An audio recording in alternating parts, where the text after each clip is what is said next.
Hello and welcome to episode 53 or 4, I am not sure, of the What Shara Made podcast. Welcome back if you are a returning viewer, and a big hello if this is your first time joining us. I've got a few whips, some you've seen before, and one is a brand new whip that you have never seen before. And I've got an FO, and I've got an FO that I'm wearing that I'm much happier with this time. So I may as well start with this one because I'm wearing it. In the last episode I was really sad about this. It's the Boundless Cape. And in the last episode you would have seen that it was too small, I couldn't wear it, I was really sad about it. But I did a bit more playing around with it and I've attached some little closures. I was talking about them in the last episode. They're sort of, I don't know how clear they are, but they're like hook and eye closures that you would have on fur coats or a fur stole or something that's big and thick. And they've sort of got a fabric cover to them, and they've worked perfectly. I've sewn them onto the inside of the coat. They do sit apart. I wish they sort of sat closer together, but there was no way of attaching them to the piece so that they would do that without interfering with the actual pattern of the cables. So I'm happy with the result. I've been wearing my cape around. It is super duper warm, which is good because the weather has been freezing here in my valley for the past week or so. Wearing this cape around right now is the first time I have actually felt not frozen in a week. I feel like I haven't been able to get warm at all week. Like I've literally been wearing a beanie to bed. That's bananas. And I might even take this cape off because I'm actually feeling really warm. So this is my cape. I've been wearing it around. I really love it now. It's totally wearable. I can use my arms and I really love it. I can even wear the hood and still functional. So I'm really happy with my Boundless Cape now, thank goodness. So that is one FO, and I'm going to take it off before I boil over. And my hair's probably going to be a little bit fluffy now that I've worn my cape. But now I'll get back into whips. I've got a little whip here, which is my daisy chain socks, using my beautiful Heather Made self-striping sock yarn. This is so delicious. And Heather Made is an Australian hand dyer. She's located in Victoria, where I'm located. Beautiful. I'm just about to start the heel flap on this sock. And I've got one sock already done, just need to kitchen another toe. Very nice, very nice. Love it. I can't wait to wear these, they're so pretty. This self-striping yarn is just delicious.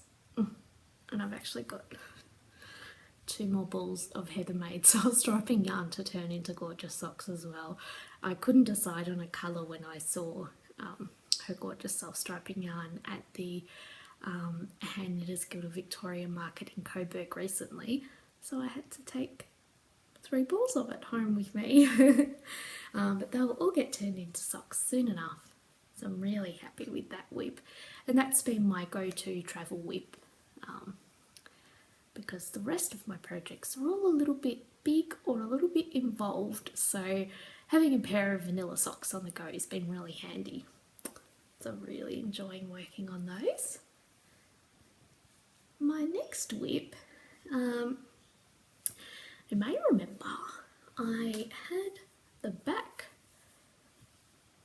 on the go last time, but I hadn't started the front because I still had the back on the go, and I finished the back And then I left starting the front for quite a while because I was really apprehensive about it, because I thought it was going to be so complicated that it was going to really challenge me and I was going to regret starting it because it was going to be so complicated that it was going to be what's the word? Tyrannical. But once I started it, I thought, you know what, I want to wear it, so I better just get a start on it before I'm trying to finish it at the last second, and then it's really, really difficult. So I got a start on it, and it was nowhere near as tricky as I thought it was going to be. I'm just doing one row at a time and crossing it off on the chart. It's all charted, and it's beautiful. The chart's easy to read, easy to understand. So I made a start on it, and I'm so glad that I have made a start on it because it looks beautiful. And this, I wonder how well that's going to show up on screen, is the beginnings of my sourcebook fitted pullover by Nora Gard. Still haven't heard anyone say her last name out loud, so I still don't know how to pronounce it. It's really beautiful. It's coming along nicely. You've got some little bits of lace work here, so there's lace in there. You've got some cable work and lace work coming along here. Comes up to lace work and cable work there. And sort of going to sit somewhat like that. So this part will be round about there on me, and then it's going to come up with some lace work like this up here around my neck. I'm really happy with it. I'm happy with the colour, I'm happy with the fabric. At first I thought it was going to be too small, then I thought it was going to be too big, then I thought it was going to be too small, then I thought it was going to be too big. I don't know what size it's going to be, but I'll deal with that when I come to it. I still haven't decided what I'm going to do about the sleeves. In the pattern, it's all pieced. You knit the back, knit the front, and knit the sleeves, and then you seam them all together. And I'm not a fan of that construction because I'm not very good at it. And of course, the only way I will get better at it is if I keep doing it. But I don't like doing it because I'm not very good at it. So I don't get very much practice at it because I don't do it. And I don't know whether I'm willing to risk doing it on this one because I want it to be good. Because I want to wear it. So I'm on things like this, I like to knit the sleeves on. So I like to sew the front and the back together and the shoulder seams and do the neck and everything, so that it almost is like a vest. And then I pick up stitches around the armhole and I knit the sleeves on. So the sleeve, you pick up stitches around the armhole, and then you knit short rows for the sleeve cap, and eventually you get down to, it's very hard to explain without a little diagram, but eventually you get down, you've knit the sleeve cap using short rows in the round, and then you've got your armhole and you just knit the sleeve down in a tube in the round. And that's my preferred method, and it usually works out quite well and it looks nice and neat, and that seems to give me the best and neatest result, and it's reasonably easy to do. But these sleeves are, the pattern is written for the sleeves to be knit cuff up, flat, and then seamed onto the sweater. And I don't know if I can reverse the shaping. I'm sure the shaping is reversible, but I don't know if I have the brain power. So then I'm thinking maybe I just wing it and do it myself. But the thing with winging it is that when you've got to have matching sleeves, if it was just one thing, wing it, fine. But when they got a match, that's a different story. So I think I'm just going to wait and see what happens when I get to it. It might just require some diligent note-taking. But that's what's happening. You can see on the front I've just started decreasing for the armholes. So I haven't got long to go on the front actually, as I've just started decreasing for the armholes, and it won't be long before I'm decreasing for the neck, and I'll be able to put these babies together. And I'm hoping to have it finished by the 2nd of July so I can wear it to a workshop that I'm taking part in with Nora Garn at Sunspun in Canterbury about making your own custom cable yoked sweater. That is, if it actually looks good enough to wear in front of the designer. But I'll see how I go. So that is that whip that I'm really, really happy with, really excited about it and really enjoying it. It's getting quite a bit of love, that one. Now my next whip is one that I really spent a lot of time on, all in one go, and then now I'm waiting on some needles to come in the mail because I don't love doing brioche in the round using magic loop. It's doable, but it's not my favourite. So, you would have seen my yarn that I showed, I think I showed it in the last episode, my hand spun yarn that I'd been spinning over a few weeks, months, that I was going to turn into a hand spun brioche sweater. Well, it's become that sweater. I've got about 1.5 sleeves to go, and I may need to spin a little bit more yarn to finish those sleeves, but that's okay. Let me show you what I have so far. Let me untangle it so I can show you what I have so far. Gently untangle it all.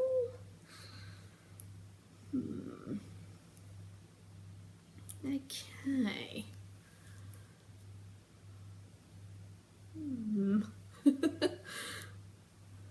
Alright, I should be able to pick it up at this point. So, let me show you the front so you're not looking at all those little ends dangling down.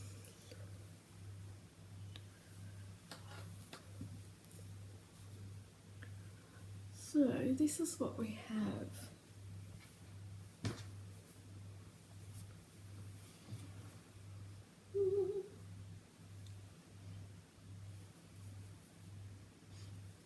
And you can see the inside is pretty similar, just the colours are reversed.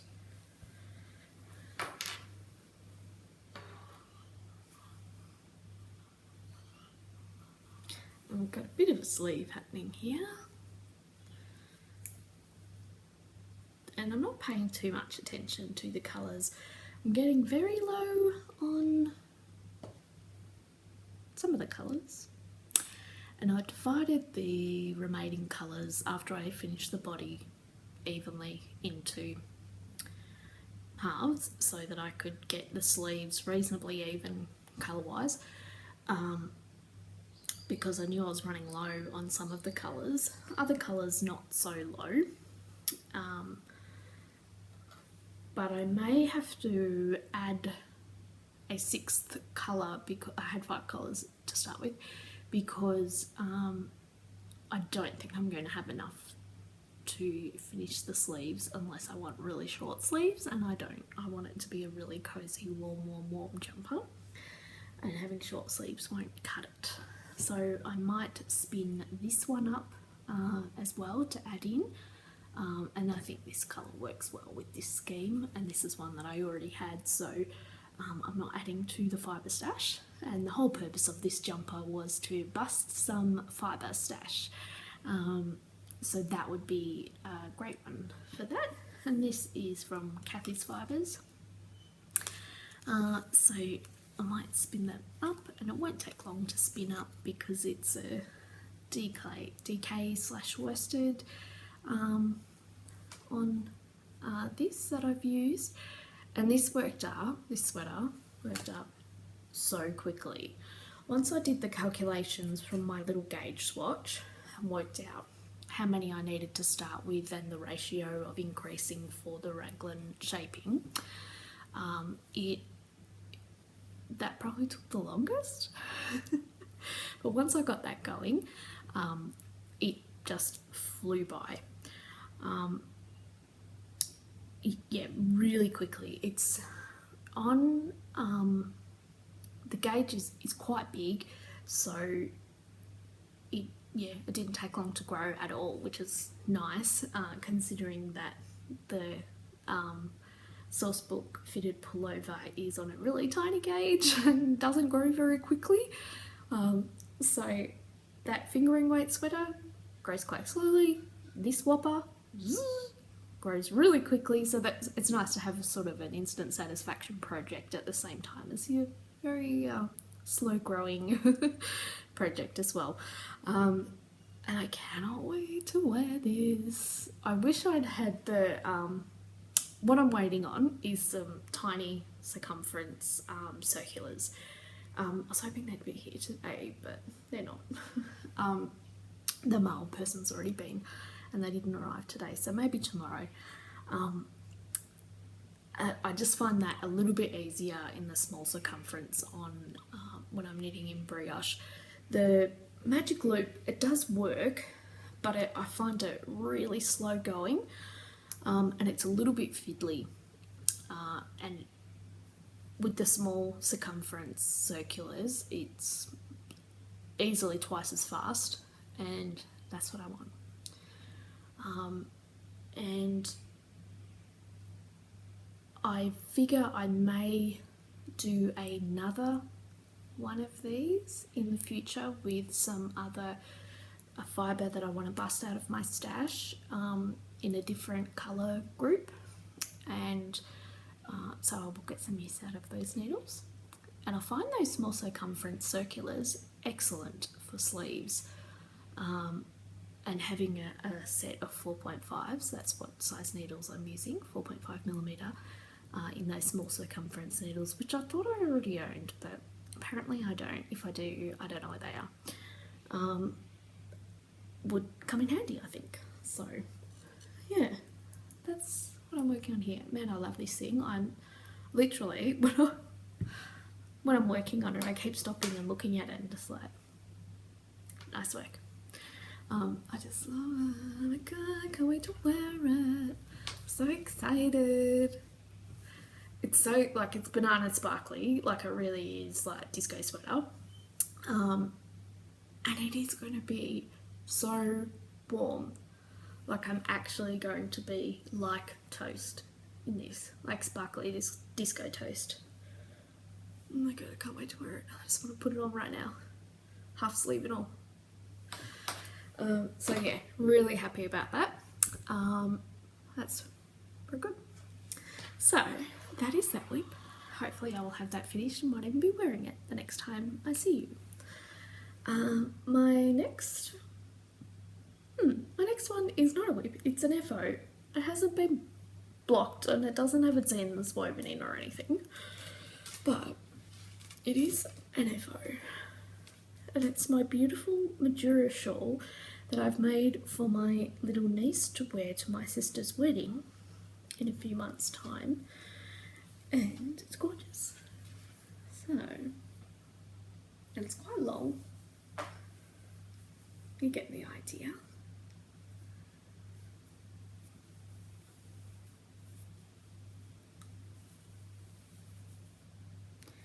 And I've added some sparkles onto it. You can probably hear them touching the table.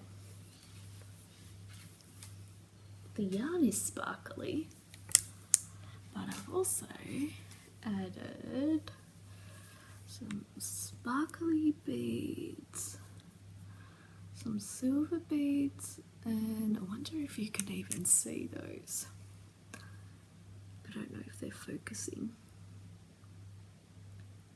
Some silver beads and some really, really sparkly crystal beads as well. They might be catching the light, I'm not sure. Anyway, it's very sparkly, and I showed Olive, my niece, who's going to be wearing it, and she's quite pleased. So that's a win, and I really enjoyed making this shawl. It was a real joy to make. So this shawl is the Majura shawl, and it is by Addie Day Designs, who is a gorgeous Australian designer who's very talented and a lovely person. And oh my god, how beautiful is that? I love it. Oh, I love it. Oh, it's so pretty. It's going to be so sparkly. It's really not catching the light, but this is super duper sparkly. And Olive loves sparkles and purple, so perfect. And Ivy, my other niece, will get a blue sparkly version of the same shawl, and she's quite happy about that too. So I can't wait to have both the girls in their Majura shawls at the wedding. It'll be very pretty. But let me tell you about the other shawl. I had originally planned to make the, what is the name? Selkie shawl. I'll put a picture of it up here.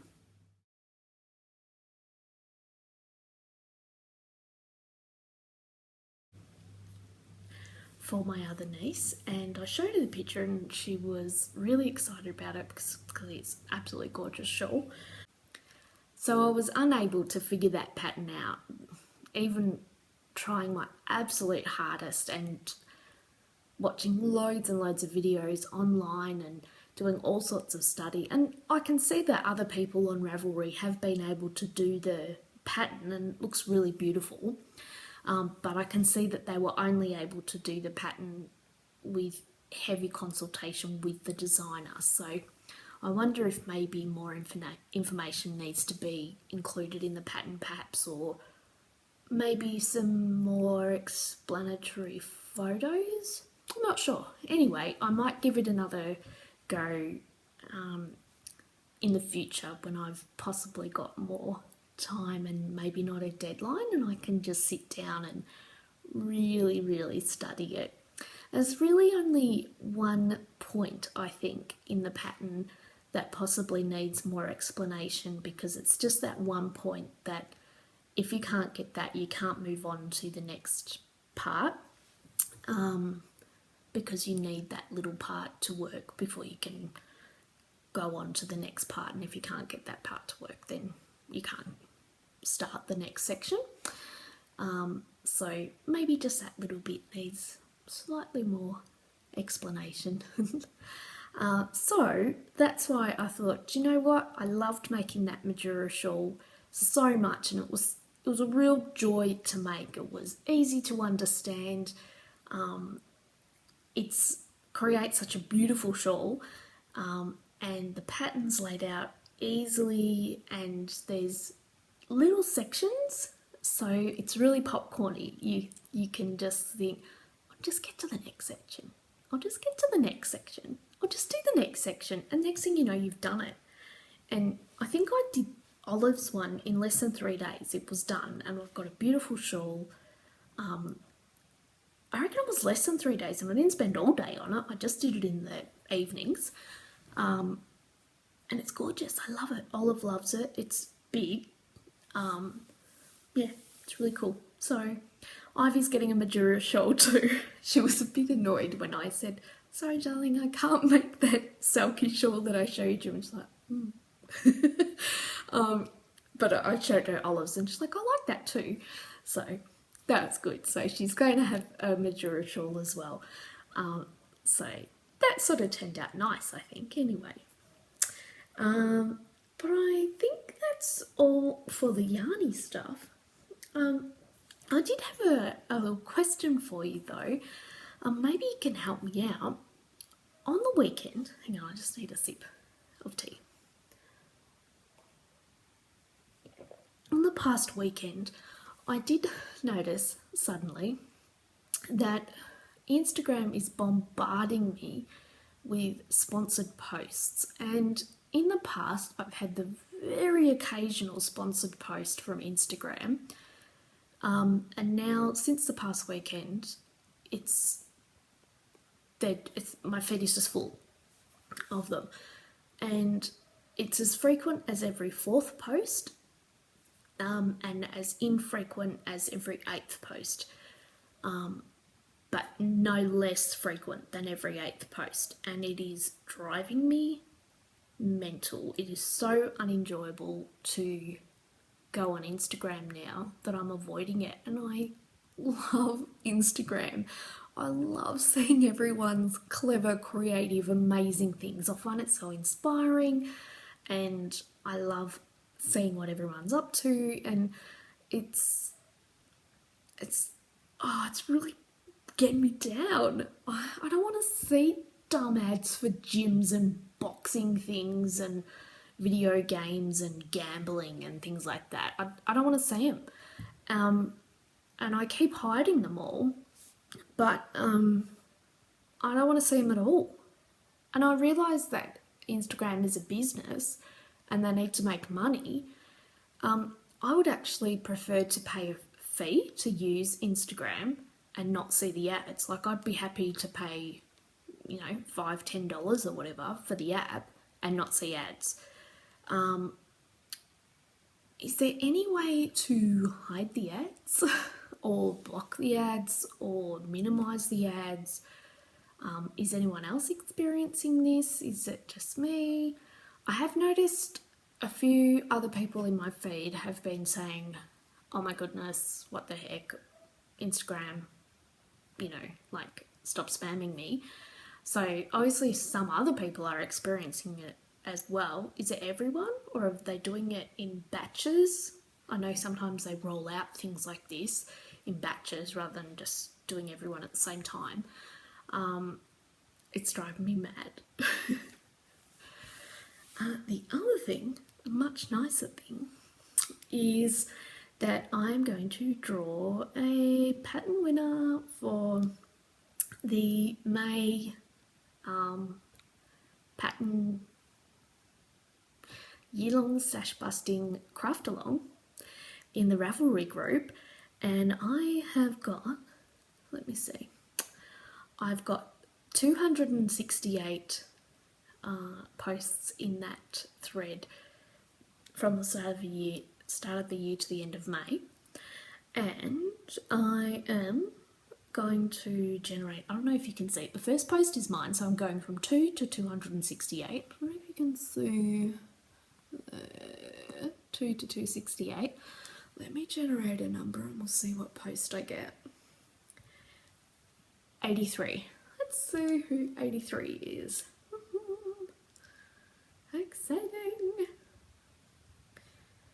Who will we get? Who will we get?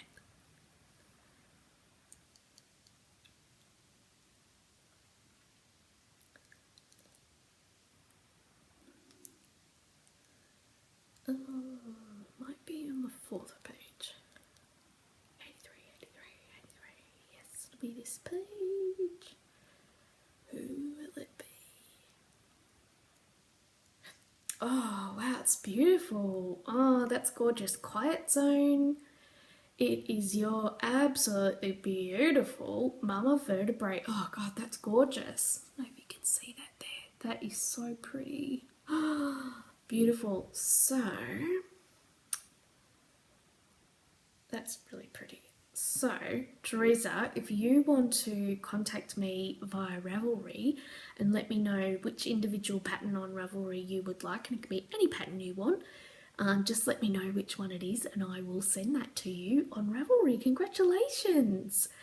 And I will also be doing a giveaway just of everyone who wants to, I'll make a thread in the Ravelry group because the lovely Vicky from the Sweet Leaps podcast has released her first pattern, and it is beautiful. It is a gigantic shawl wrap called So Close, and she's done a special video, and I'll link to it in the post in the Ravelry group, introducing her pattern, and she shows you how to style it and wear it, and she shows you different colour combinations and how that can make the look of the wrap different. And it's a really excellent introduction video, and I love the idea of an introduction video for a new pattern.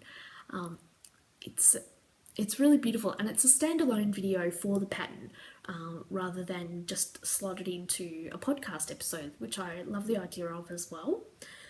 And she has been generous enough to donate a copy of the pattern to the podcast to give away. So I'm going to make a special post in a special thread in the Ravelry group, and anyone is welcome to enter. You just need to follow the podcast, my podcast, and it'd be great if you pop over to Vicky's podcast as well and check it out. So that's a Sweet Leaps podcast, and I'll put a link in the Ravelry group in that thread to Vicky's podcast so you can find it as well. She's really cool.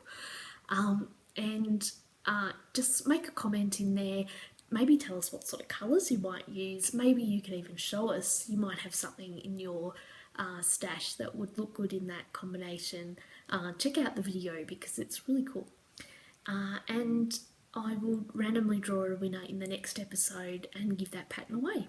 It'll be really beautiful. Thanks, Vicky, for that. It was really generous. I love the new pattern. Really cool. Really, really cool. And I think that is everything. Okay, I will look forward to seeing you all again soon, and I will check you out online, and I'll see you soon. Okay, bye.